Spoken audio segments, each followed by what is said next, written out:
Hutchinson and Sergio Ramirez joining us here on the program, talking about the art program at Great Bend High School. How many kids are we talking about that are enrolled in your classes so far? I mean, do you have a rough idea of all the students that you have, or is it too many? For me personally, it's quite a few, and it was very similar to what I had last year, but just speaking in an overall general term, I have about 100 students that I work with, and that ranges from freshman to senior. I have one introduction class currently. It's to the max. I have 24 students. I don't have any more room for them. Brian has a lot of intro to visual design students, and most of his are packed. Do you have a rough idea of how many students you have in yours, Brian? I've got over 100 students, again, mostly introduction to art students, so that's the basic course that you take to get your art credit, and a lot of those kids go on to take more advanced courses. I do have 2 advanced courses. One's full, the other one's very small, but it's kind of an interesting, intimate setting where I've got 4 kids, and we can focus on really complicated and interesting and impressive projects because they get more help from me. So, yeah, we've got some good talent, though, among these freshmen and sophomores that are taking these intro classes. So it's looking really promising. What are some of those advanced courses that you teach? I teach 3D design, which is ceramics, general sculpture. We're going to get into some glass work. We're going to start doing some mixed media works.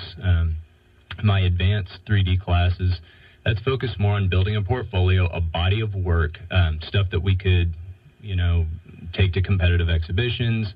Some of these kids might be interested in going on to, pursue a fine art career. And if that's the case, we need a good portfolio for these kids, an artist statement. They need to have an exhibition record. They need to create a reputation as an artist, basically. And I know it's your first year at the high school, but maybe, Sergio, you can add into this. Have you noticed that when students kind of get involved with the art program, most of them stick with it throughout their high school career? Yeah, I really have seen that. Most of the kids that you get in intro, you kind of have a couple different paths to go. You can go the vocal route, music route, kind of be in band or orchestra, or, play some sort of instrument. You can do theater, but we typically get the same kids. If they are interested in drawing, painting, three-dimensional creation, product creation, or whatever, art creation, they will come to us and they will stay with us. And it's the same kids. And luckily for us, you can kind of, grow with them a little bit, kind of see what they're going to be like. You kind of have this vision to what potential they have, and what they could really churn out for you work-wise. There's some kids I had my first year that I remember thinking, man, this kid is going to be great as a senior. And I have some of those as seniors now, and they are producing some amazing work for us. It's almost kind of like, like an athletic, program where, you get this young, raw freshman kid, and by the time his senior year, he's starting, he's in that lineup. You guys kind of feel that way, too, when you get some of these kids coming as freshmen? Definitely. You can pick a few kids out that are going to want to take more art classes as they get older, but, my focus in those introduction classes is to offer them a huge variety of projects. I'm going to hook those kids one way or another, hopefully, and make it to where they can get excited about something they're making, want to get better at it, take some more advanced courses later on, and practice that.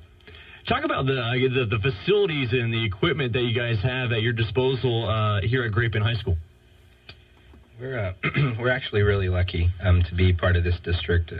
I think a lot of people know this, but financially it's a very stable district, and we're very blessed to be able to offer most of our courses without a fee to the kids. Now, if we want to, maybe add a little bit to it, because we want to make sure that we are getting some good supplies that we need to use, then sometimes we'll ask the kids to maybe, buy something. But typically, we provide most everything for them without them having to buy anything. And I know it's different in schools around the area. So it's really, really great to be able to provide all of that for the kids. Facility-wise, we have some great rooms. And I know Brian is actually working on getting a new piece for our three-dimensional room, a new kiln, which is a really big expense for us. But the school's been great on working with him to get that.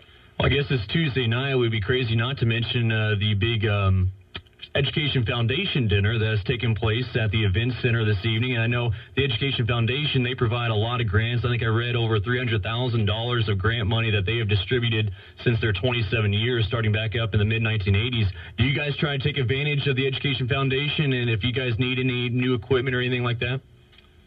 Well, I've applied for a grant. I was awarded a grant last year when I was at the middle school. Unfortunately, it was an education grant for a project that I wanted to do. And when I accepted the job at the high school, I was unable to execute that project. But if you've got a great idea, this district is fantastic about providing the funds that are going to be necessary to execute that. So just speaking from my years of experience in education, this district has been fantastic in terms of professional development, materials acquisition. I haven't had any issues whatsoever where I needed something and couldn't get it. So, I've taken advantage, and I know a lot of my colleagues have, and so they've purchased things that have been provided by those grants. And then the project-based learning is such an awesome idea, because if that's outside of your budget, there's no other way to acquire that. So. You guys are, always talking with each other and trying to build this program up. What are some of the ideas of the future, maybe even some of the dream ideas that you have out there trying to make the art program bigger and better here at Great Bend? Well, I'll let Brian kind of talk a little bit about what he wants to do on his side that we discussed together. But we do have a couple ideas, and we've actually submitted a couple courses that we want to start up next year. And Brian he has two new ones. Is that right, Brian? Mm-hmm. 2 new ones that he's going to try to start. We do have one that we're changing over to a portfolio class. He discussed it a little bit earlier. There's a kind of an advanced 3-dimensional class that is in fact like a portfolio class. And I'm going to be creating one of those for my kids, the 2-dimensional kids. That would be the kids that are interested in painting, drawing. But it would be a course that the kids would be able to do things like job shadow, go on college visits, create portfolios. Where does one job shadow for art? Another thing that this district has done is they actually have a position called an ACT career coordinator. That person is actually in charge of trying to match the kids up to something they want to do in the future. If you have a kid who's interested in graphic design, they could reach out to someone at the newspaper who does layout, who does graphic design, who does some things for them. But that's one thing that we, as we move forward, want to make sure that we are having those relationships between those people that can really connect us and connect the kids with some really profitable things. I mean, that's going to be some good stuff for them time-wise. I'm not just talking about like money, but I'm talking about that time that they can use to grow as a student. Well, you guys got some big-time competitions coming up and some exciting events as well, including a show at the Great Bend Public Library. We'll talk about that with Sergio Ramirez and Brian Hutchinson after this on 1590 KVGB.